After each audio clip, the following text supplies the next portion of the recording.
You may be seated. We'll be reading today from 1 Corinthians chapter 12, starting at verse 1. Now, about the gifts of the Spirit, brothers and sisters, I do not want you to be uninformed. You know that when you were pagan, somehow or other you were influenced and led astray to mute idols. Therefore, I want you to know that no one who is speaking by the Spirit of God says, Jesus be cursed. And no one can say, Jesus is Lord, except by the Holy Spirit. There are different kinds of gifts, but the same Spirit distributes them. There are different kinds of service, but the same Lord. There are different kinds of working, but in all of them and in everyone, it is the same God at work.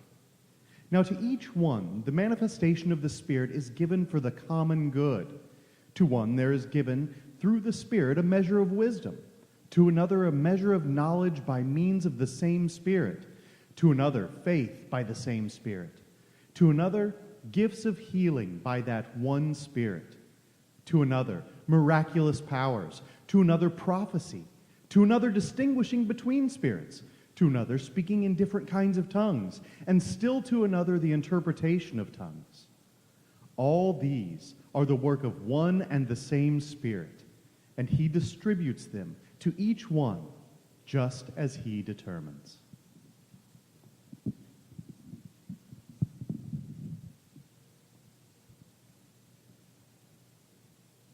you ever listen to those readings from Keith and just it just hits you how odd that sounds sometimes? Some of these texts, what in the world, right? That's an okay feeling to have. As I was thinking earlier this past week about what am I going to talk about this week, right? Every week, Sunday's coming right around the corner. Something kind of hit me. I had this experience of my attention was just grabbed. I had this experience of something bigger than myself. You know the phrase, the whole is greater than the sum of the parts? I had that experience just kind of in my life. Okay, here's what it was. It's the new year, it's January, and we're seeing all these things about, hey, resolutions, right? Some of you do resolutions, some of you don't. But whether you do or you don't, it's kind of hard to escape, isn't it, this feeling of something new? I mean, it's just all around you. It's on your social networking, it's on TV, radio, however you're getting content from other parts of humanity. There's this feeling that something new is occurring, a new year. But then on the other hand, it's kind of arbitrary, isn't it? It feels kind of silly sometimes. The Earth revolves around the sun in this orbit, and it's done this however many billions of times, right? Just nothing's changing, nothing's different. And yet, every year, we think, this time around the sun, right? This time when the Earth goes around the sun, I'm going to run more, right? This time around the sun, I'm going to be more organized, or I'm going to make more money, or I'm going to make less money, I'm going to get more stuff, or I'm going to be a minimalist. Whatever it is, this time around the sun is going to be different. How insignificant is your life really when you step back and look at the universe? And yet, you think it matters that this trip around the sun, you intake fewer calories. But you know what? Your life isn't insignificant at all, right? Our lives are not insignificant. And as silly as it may seem as we watch the Earth go around the sun all these countless times, the new, the novel, the unique really does arise within our lives, right? And these little decisions that seem so small really do make a big impact, or at least can have a lot of meaning for us. And all of this kind of came crashing down on me in the last few weeks. It's hard to put into words, but I'm going to attempt it, right? I've been thinking a lot about our church community here. Of course, right? It's what I think about a lot. There's the whole, what's our future going to be? What's this year going to look like? What are we doing to be faithful to this calling of being the new humanity and all this stuff? From the mundane, like, man, there's a bunch of like little rooms I want to get organized. There's just still, junk everywhere, and this is out of place. And like, can we just put all the chairs in the same room? Like things like this, like the little mundane things, to the more like glamorous, like what new partnerships are we going to make this year, or like what new programs are we going to try? How are we going to grow? So I think that's one part of this, right? I got this in my head. Then this other part is like recently I've discovered some things about myself. Like ways that I've been being that are inauthentic, that pull me back from actually living in these commitments to wanting this church to thrive. Ways that I live in fear or anxiety. And in working some of that out, I've like discovered this kind of new sense of being renewed and this freedom for action, more excitement. And then, part number 3, all this together, many of you have recently been sharing with me that you've had similar experiences as well, and you're like kind of re-energized in your role in like this particular community, or maybe in your interest in living out the things that you've seen take place in Jesus' life, or maybe that you've heard about or something like that. Or maybe you've seen, like, some of you told me you found healed relationships recently, that you didn't think you made progress with someone, that you didn't think you'd be able to make progress with.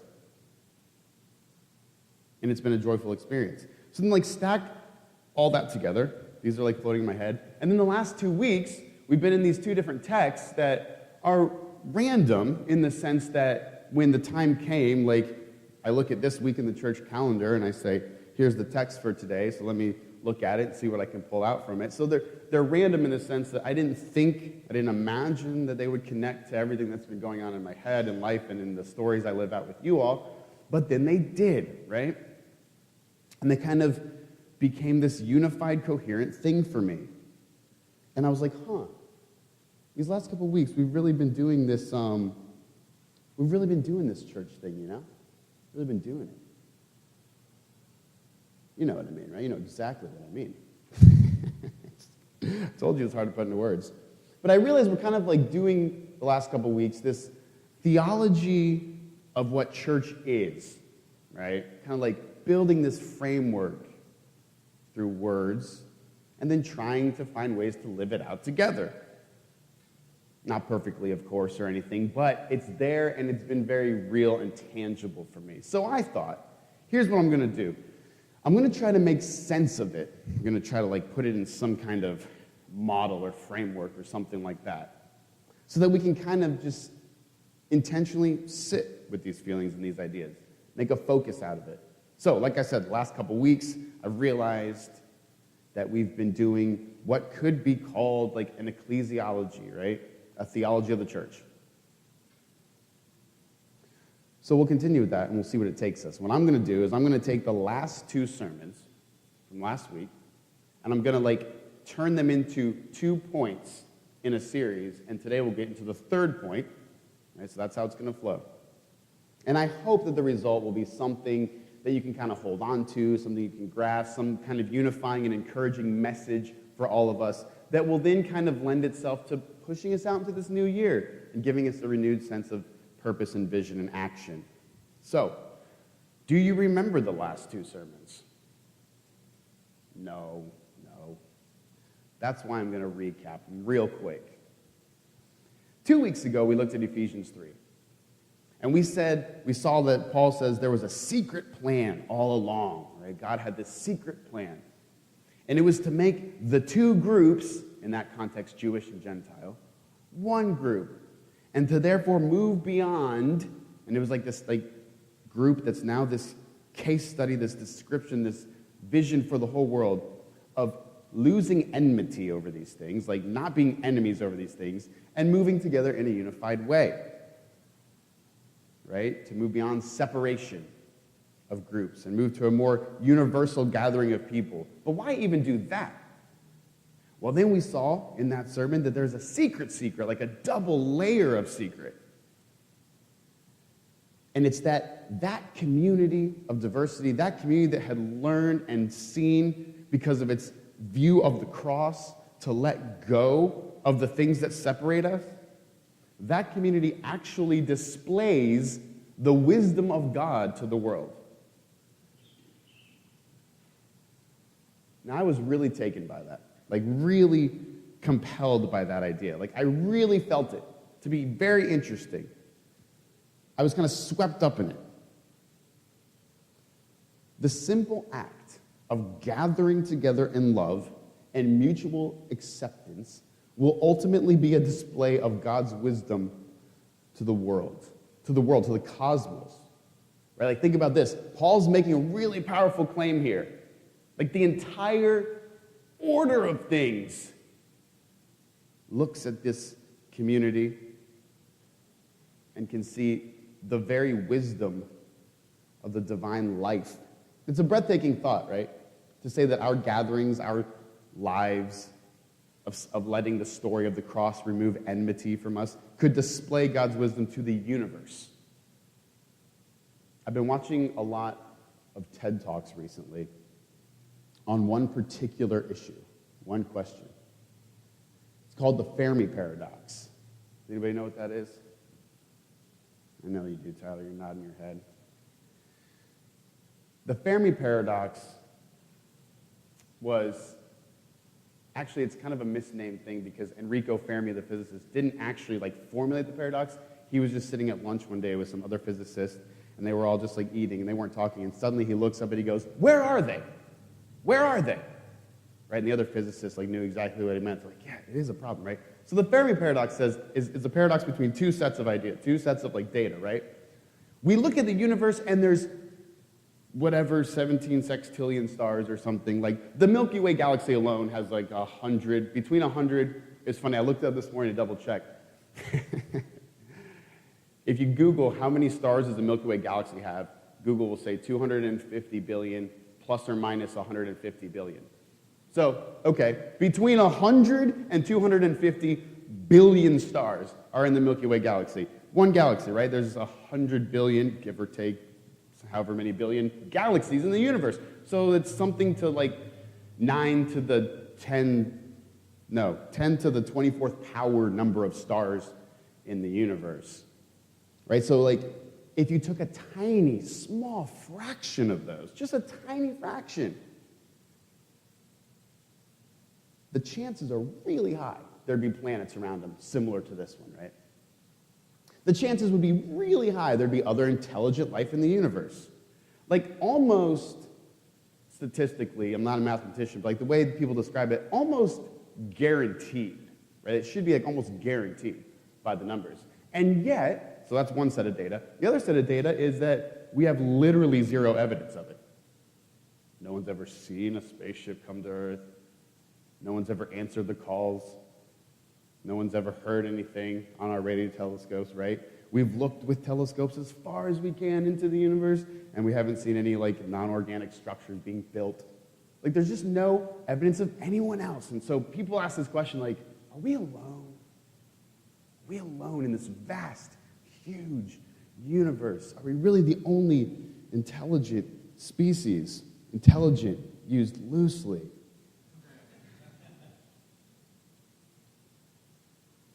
And the answers to this are amazing. There's so many different ones. There's 20 categorized types of answers. A book that Keith and Tyler and I just read deals with one particular one of those answers. But the funny thing is no one's ever satisfied with them, right? And what I discovered is in these answers to this question, are we alone? What comes out is that these are very human endeavors to answer this question. The humanity of the question asker and the humanity of the answer really is displayed. And I think that's why I love watching these TED Talks. Because why is it so important to us to know that, And I think it's because so many of us feel alone here, right? So many of us feel disconnected and separated from each other here. And we would like to know that maybe there's more life out there. And maybe if we're not alone out there, it means we're not alone here. But when I read Paul in Ephesians 3, it swaps for me. And I think, hey, you know what? Maybe the fact that we're not alone here makes it not matter if we're alone out there. Maybe there is no other intelligent life.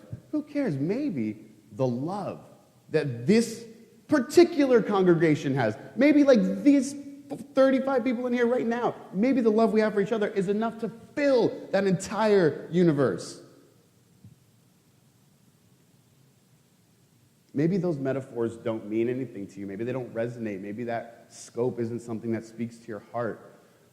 But whatever it takes, I hope that you get swept up in the idea, like Paul was swept up, taken with the idea that you display the very wisdom of God at a cosmic scale within communities of love and acceptance. So first, then, the first point I want to make from that is that Christian cosmology, right, or the way that we think of ourselves in like the order of the way we exist in this reality, is church-centric. We think about ourselves in a church-centric way. Do you know how hard it is for me to not just jump right in to what I mean by that? I'm going to let you sit with the feelings of weirdness that gave you. Here's what church-centric does not mean, okay?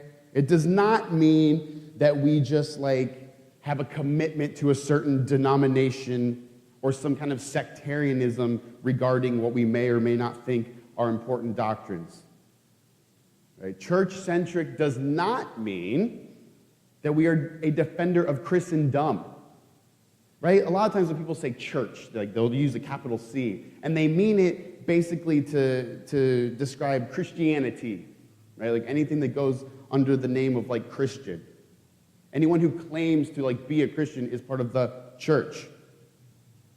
Unfortunately, right, Christianity has often worked against Paul's vision at times. Christendom, like organized Christianity. And has sided with the powers rather than actually carrying out the secret plan of displaying the wisdom to the powers. So being church-centered, right, thinking of ourselves, our lives as church-centric, does not mean a defense of like some sort of institutionalized Christendom-style Christianity. Being church-centered means that we view our role, our position, our vocation, our purpose in life as being a part of the new humanity that was created as a result of putting enmity to death, right? It simply means participating in communities and taking the actions that will demonstrate this commitment and strengthen it. Being church-centric is viewing yourself like your place in the order of things as a member of that kind of community. Secondly, right, in addition to seeing our role on the earth as church-centric in its view, it's also spiritual in its movement. Okay, this is now referring to last week's sermon. Don't hear the wrong thing when I say a spiritual life, right? Man, to say that we're spiritual beings can mean so many things, so many different people. It can be taken in so many ways. The way I was raised, being spiritual, like we were encouraged to be like, you got to be more spiritual. Like there are levels of it. And more spiritual simply meant more morally upright, right? So like a spiritual person wouldn't curse, or like a spiritual person wouldn't drink or sleep with someone or whatever it was, right? Wouldn't play cards, wouldn't go to the movies. There were different levels. You could be more spiritual or less spiritual. And it just meant morally upstanding. Since then, I've seen other parts of the world, and some people, when they say spiritual, they mean like having some kind of like woo-woo experience, right? And I don't mean woo-woo in some sort of disrespectful way. I just mean like out there, like caught up in like an ecstatic thing. I don't mean either of those things as spiritual. If either of those are part of your sense of spirituality, fine, that's fine. If they're not, that's fine. But what I mean in this context, in the context of the text we looked at last week, in the context of laying a groundwork for how we all fit together in this new kind of human community that exists for the good, the common good, as you heard from today's text, aka a church, like let's pack all that into that word. and nothing else. In that context, by spiritual, I mean that we are to be good hosts, right? We open ourselves up to the movement of the Spirit like we saw last week. We receive the Spirit, not as a thing that gets us another thing, but in the sense of listening, of being open-handed and open-hearted, expecting to be surprised, expecting to learn something new, expecting to be interrupted, expecting to be shocked that someone we once hated, we don't hate anymore, expecting to see a relationship that we thought was irreparable finally moving forward. As we saw last week, the evidences of the Spirit's movement, the fruit of the Spirit, are all of these interpersonal things. And they're not always flashy, but sometimes they are flashy. Because who knows? That's the point. It's a life of listening and being willing to stop and wait and not pass judgment on someone else immediately. Because the Spirit of God is always there to teach us, but we must receive in the way we discussed last week and that I've just recapped today. So then, our place in the world, right, our movement through life is church-centered in its view, is spiritual in its movement, and third, what we'll look at today from the text you just heard read, is that our lives are communal in their structure. There's this really interesting concept that you heard in the text today, and I don't know if you could hear it, because, man, it's difficult to get through some of the baggage we have with these texts. But we've got this organic temple thing, right, that we heard about, the dwelling place for God, the display of God's wisdom built up by that Spirit that produces the good fruit of healthy, reconciling relationships. But then we see this idea where Paul says, hey, and God has given this community, this new humanity, a gift.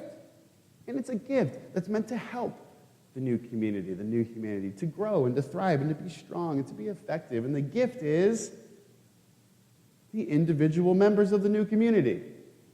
That's a little circular, isn't it? Like, a community is a group of individuals. And what makes the community thrive is the individuals. Like, duh, Paul. But, like, don't get caught up in the basic kind of simple logic of it. Get caught up in the idea of it. It's a pretty beautiful concept, really, when you let yourself hear it. I want to revisit the text a little bit. Sit with some of these words and unpack them a little bit. Verse 4 of chapter 12 says, there are a variety of gifts, but the same Spirit. A variety of services, but the same Lord. A variety of activities, different kinds of work, some translations say, but the same God who activates all of them within everyone. Within each person is a manifestation of the Spirit for the common good. Let those words sink in. Within each person, Paul says, each one of you right here, right now, is a display, a manifestation, a realization, showing, a display of God's Spirit in one way or another. And for what purpose? The common good. That the common good can be reached. Man, I thought you guys would be way more excited, because I'm really excited. You are a gift. You literally are a gift. That's what Paul is saying. You are a gift to those around you. You're a gift. Do you feel like a gift? No, you don't. You feel like you're not important. You feel like you don't have any kind of direction. You feel like you don't want people to see you, that you want to be hidden from display. You feel resigned. You feel cynical. I know that's how you feel, because that's how I feel. But every person in this room right now has something beautiful to offer the common good of this world. Every person. And you know how I know that? Because you are. By the very nature of your existence, I know that you have a gift and can be a gift to this world. Each other person in this room besides you can be healed and strengthened and encouraged and guided and helped by you. Paul goes on to describe what he sees in the Corinthian community, and he points out the different things he's noticed, and he says, hey, some of you Corinthians you're good at proclaiming truth. That's your thing. And some of you are really good at tending to the sick. Some of you are really good at discerning how to navigate different interpersonal relationships, right? And you can really guide tricky situations for everyone's good. You're discerning. Some of you are really good just at straight up hard work, physical labor.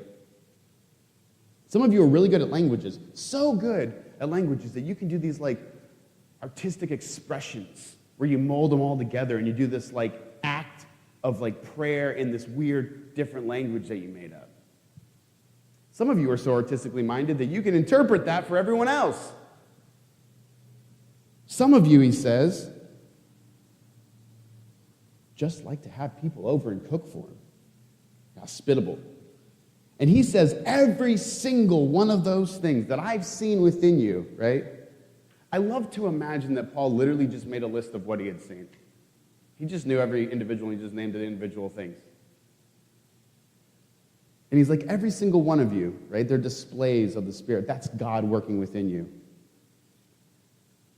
And every one of you has them and is them, and it's great, and run with them and use them. And he goes on later to give some warnings about don't be egotistical with this stuff, right? Don't envy each other's things that you do. It's all guided by love. But we're not getting into that today. That's going to come later. Today, the focus is on just dwelling with the fact that you are a gift. We are all gifts to each other. Where does that fact leave us? Right? How does this shape our idea of place as we try to be a member of this community? As we try to be spiritual members of the church? I'm taking those words back. I don't know. There might still be some resistance, but I'm using them and I'm taking them back. Well, first, let's realize that what Paul is doing here, right, with the Corinthian church, it's not, like I said, some kind of personality test. This is stuff that's already there. He goes on later to say things that thinking I wish I was more like the people who spoke in tongues, or I wish I was more like the people who spoke the truth. I wish we could. No. He's like, no. This isn't envy. This isn't I wish I could do that, I wish I could do that. They're all important, right? A hand doesn't say, I wish I could be a foot. A foot doesn't say, I wish I could be a brain. That's just a stupid thing to even imagine. It's all divine gift. One isn't better than the other, he says. Love is over them all anyway. So there's no reason to even talk about this. So the call today is to put away ideas of enough. Now, do you know what I mean by that? Am I enough? Am I good enough? Do I contribute enough? Am I doing enough? Those kinds of thoughts only hinder us from our potential. And the reason that they hinder us, the reason for that, is that they keep us from seeing that what we have right now, what we actually have right now, is the gift. Right? What you have is the gift. And you using what you have makes you a gift to others. It's as simple as that. So here's an exercise to do this week, to actually do it. Let's say you're thinking, yeah, a little bit of that got to me, and I'm a little bit excited about doing this, and I'm ready to play my part in this new humanity and build it up and all of that. How am I a gift to others? I don't know what my thing would be. It's actually super easy, super easy. Just ask yourself this question. What am I already doing that I love? What am I doing that I enjoy?